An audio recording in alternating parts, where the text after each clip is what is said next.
more doing. That's the power of the Home Depot. We were talking about Tom Brady.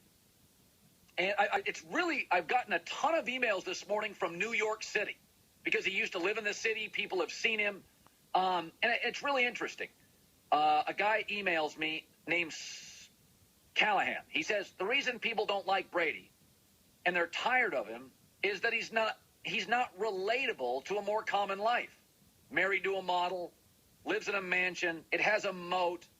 Yes, Peyton has a nice, expensive mansion, but I can't say I've heard much about his wife.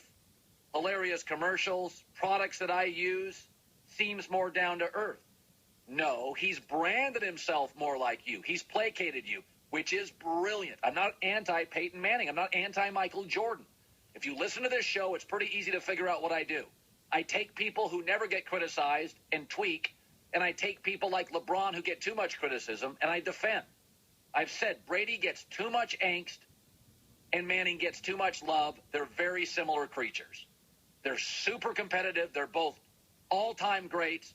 They're both top 5 all-time. They're both driven. They're both smart. They're both workaholics. I think they're both legends. I'd want both of them, but one you can't touch. The other's the most hated, according to a policy poll. And all I'm saying is, why would you resent somebody who has a moat around their house? Why would I resent that? I don't want a moat around my house.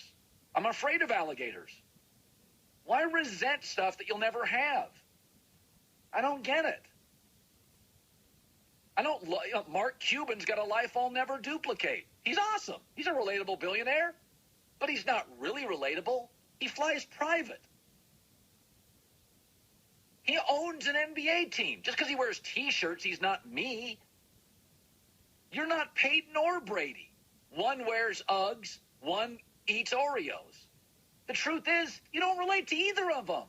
One just makes you think he does through brilliant branding. By the way, good for Peyton. I love Peyton Manning. I love his dad. I love Eli. But I mean, we've elevated him to a spot you can't even criticize him. Coming up next,